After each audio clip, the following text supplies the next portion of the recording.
episode 16 of The Last Days of Disco, read by David F. Ross, produced by Into Creative, and the book is published by Orenda Books.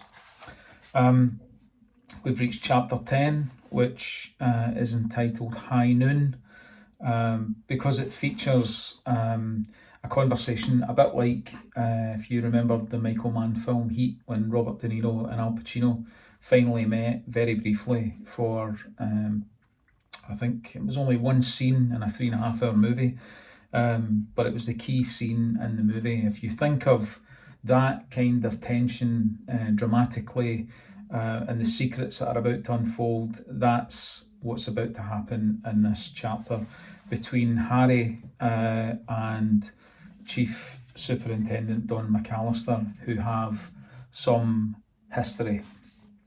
So this is called High Noon, 15th of May 1982, 11:58 a.m. How's things, Harry? They're fine. I got told that your boy Gary's away to the Falklands. Aye, that's right. Sailed on a QE2 last Tuesday. Did you go down to see him off? Southampton, was it? No, we didn't. He didn't want us to come down. He kent it would be too much for his mum. Harry was uncomfortable with this conversation, and not just because he was deep inside Kilmarnock's Eastern Bloc style police station. Don McAllister sat, hands clasped, on the other side of the laminated desk. There was a manila folder sitting in front of him. When Harry had been shown into the room, just after he'd ignored Don's outstretched hand, he'd noticed 4 surnames written in black ink on a notepad. One of them was his. Harry stared around the room. There were flickers of things that prompted him to think of the time he'd first met Don McAllister.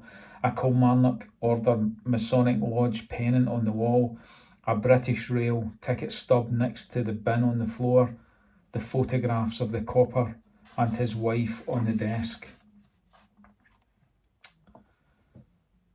It's 1960, Hogmanay. 20-year-old Ethel Fleming is going to a New Year dance organised by 3 of her new friends from work. She doesn't know them that well, and this is making her dad, James, uncomfortable. Ayr is a dangerous place at night, he warns his younger child. He knows from bitter personal experience that there are plenty of greasy corner boys wandering around the town centre, blades at the ready, especially at this time of year when exuberance can so quickly turn to aggression. Anne, his wife, is more willing to let Ethel go. It's been a hard year for everyone in the family, and she feels that her youngest daughter should be encouraged to go out and enjoy herself. Robert, Ethel's eldest brother, contracted polio as a child, and the condition had deteriorated dramatically over the last year. Anne feels that Ethel has sacrificed a lot for her brother and deserves a bit of time to have fun. Ethel's older brother, also James, is currently serving his national service and was never close to Robert, mocking him constantly for the metal calipers he had to wear when they were boys. Mary, Ethel's older sister, was already something of a party girl and almost a constant cause of concern for her father as a consequence. So reluctantly, James lets his daughter go to the dance at the Station Hotel on the corner of Burn Statue Square. It's an obvious choice for a British Rail staff dance, as the hotel is part of Ayr's railway station, where many of them are employed. Ethel has just started working in the typing pool immediately above the function room, where the party will be held.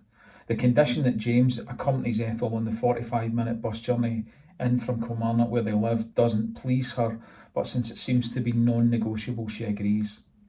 Robert's various ailments mean that no one is allowed to smoke in the house, so both Ethel and her father welcome the sanctuary of the upper deck of the Red Norns, number 33. Ethel with her famous embassy regal, and James with his pipe. I'll catch up with a couple of old mates in the pot still, says James to his daughter. She says nothing but turns to look out the window, mainly to conceal a sigh. God, the pot still's just across the road from the station. That'll mean he'll be staying to take me home as well, she's thinking. James also works for the region's transport department as a conductor on the local buses. But the friends he's talking about aren't workmates. They are fellow Masonic Lodge members, of whom Anne, Ethel's mother, doesn't approve. So James is glad of the diversion. Ethel has bought a new frock for the evening. It's a pale blue sleeveless dress with a fitted bodice and a plain round neck. She loves the dress. It was bought with her first paycheck and she feels it's the first thing that's truly hers. She would keep it forever due to the significance she was later attached to it. A string of pearls given to her by her gran is the only accessory. It's a freezing, foggy Ayrshire night and Anne has made her wear a heavy coat, which doesn't really go with the dress or the shoes, but again, Ethel conceded. Earlier, Anne said she looked pretty, like Shirley MacLaine. Ethel took this to be a compliment because she knew her mum loved Shirley MacLaine. Although Ethel wished she'd said Doris Day, Shirley was unconventionally attractive, but Doris was beautiful. The dance begins at 7 o'clock and is due to finish at 10. This would give the revellers time to catch the last buses from Fullerton Street and be home well before the bells. James walks his embarrassed daughter right into the hotel's reception, where her friends Betty and Eileen are patiently waiting. He leaves her with a reminder to be outside the front door of the hotel at exactly 10.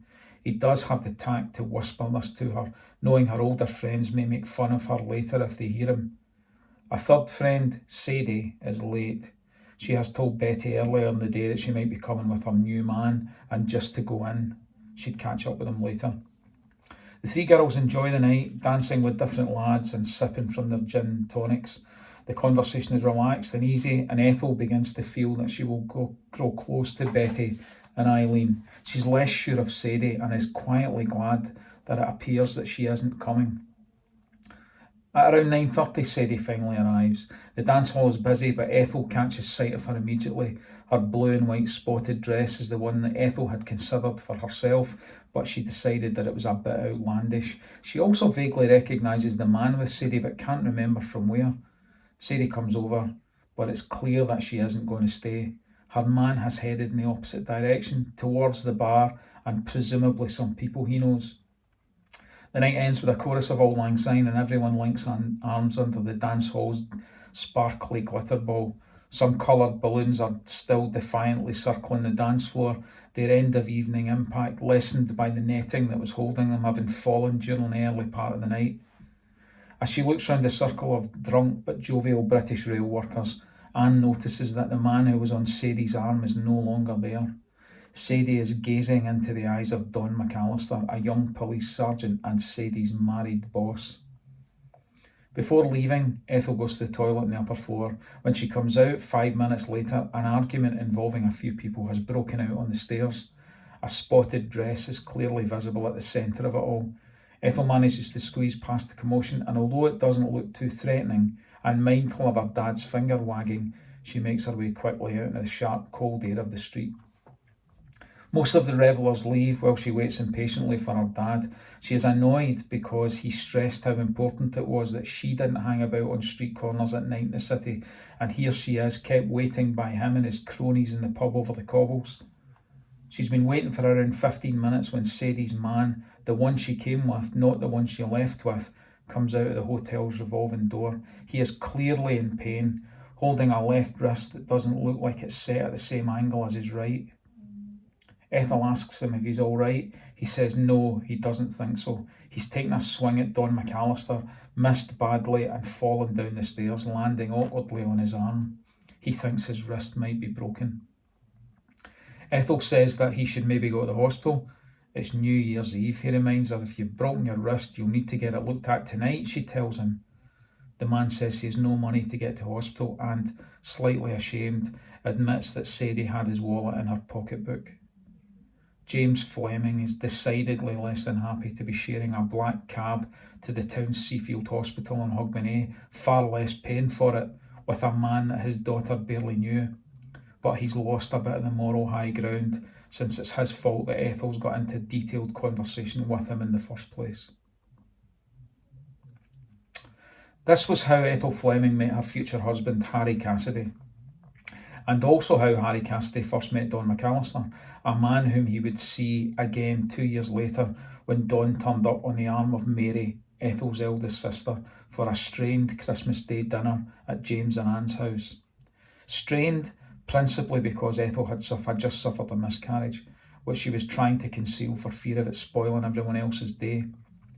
Only months after this, Don was a man who'd had a brief but devastating affair with Ethel. He was a man to whom Harry hadn't spoken for nearly 18 years. Ethel hadn't spoken to Don's wife Mary for even longer.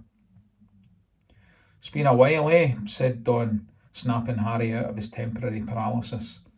Mumbled Harry. The names on the notepad were holding his temper in check. Plus, a scene now after all these years did seem a bit pointless. He'd resolved to keep out of Don's way since the day Gary was born. Harry's only condition for the reconciliation of his marriage was that there be no contact between Ethel and Mary, or more obviously Don. Ethel acceded to this harsh demand more willingly than Harry had expected. Burying the memory seemed marginally less painful for her than acknowledging and addressing her debilitating shame. For his part, Don had moved to the Masonic Club in Hereford, although this was mainly at the insistence of James Fleming, who was secretary at the Kilmarnock Order, where his son-in-law was introduced into the membership. "Look, I ken things have been rough in the past between you and me." "Aye," said Harry, "but I felt I owed you this at least." Don waited a moment for another interruption, but none was forthcoming. "Bobby and 3 other yins got lifted a couple of weeks back. I've got the report." Don tapped the manila file. Harry looked down at it, but still sat impassively. Don was a good detective, but he couldn't read Harry. In fact, he'd never been able to read him. "They were at the Tory Club. A fight broke out. Some booze got nicked, and my boys found it in their van." Don straightened in his seat and delivered a summary quickly and professionally. "CPS are pushing for a conviction, and there's a lot of top Tories in there." Harry still remained silent. He was unsure if Don was angling for some sort of deal here. "Look, I can make it go away for Bobby and his 2 mates, but the van driver's going to get fucked, unfortunately." Don saw Harry's eyebrows rise. "Stevenson, do you ken him?" "Aye, I do. He's a good lad. I'm sure he'll no be involved." "Harry, the stuff was in his fucking van. And with the record he's got, he's the obvious Lee Majors here." Harry looked bemused. "The fucking fall guy," said Don. "Look, I'm letting Bobby off for this, and afore you say it, I'm not wanting anything back." Don sat back in his big, large leather chair. "I just wanted the opportunity to set the record straight with you and with Ethel. Mary forgave her years ago, and for me, for that matter, for everything. No coming to the wedding and that, she still misses her." Don could almost see Harry's hackles rising. "You can't put your arm around a memory, Harry." It was well-intentioned, but way wide of the mark. Harry stood up abruptly. "Don't you talk to me about my wife. My wife, you hear it? No yours, mine." Don also stood up, closing the manila file as he did so. "Forgiven? What you did left Ethel too fucking ashamed to look her sister in the face. Harry, don't fucking Harry me, you." Harry's voice was getting louder. Don's hands were face down in a patting, calming motion. It wasn't working though. "You fucking took advantage when me and her were at our lowest ebb. She'd just lost the wane, and you were going with her fucking sister. Jesus Christ, how do you think I'm going to react even after all this time? I'm fucking staggered Mary took you back, you cunt. Right, Harry, that's enough. You destroyed our lives, your own wives. Although you should fucking ken how it feels at least, since you did it to your first and two. Too far, Harry. You're gone too. It took the best part of a year to get back on track. To when he was born, and even then, things have never been the same. Ethel will never get out of it. She's a fucking nervous wreck. And you fucking ruined any chance of her and Mary ever speaking again. Forgiven, you bastard? Ethel can't forgive herself." The rage in Harry's voice was matched by the reddening of his face. He'd waited a long time for all of this to come out. And even though he could sense that he would actually go too far, he still wasn't fully aware of what that boundary constituted. "I kent that Mary couldn't have wains. In fact, I probably kent that before you did." Harry's voice was calmer now. He'd struck a blow. It was a low one, but he'd definitely scored a hit. He walked over to the door.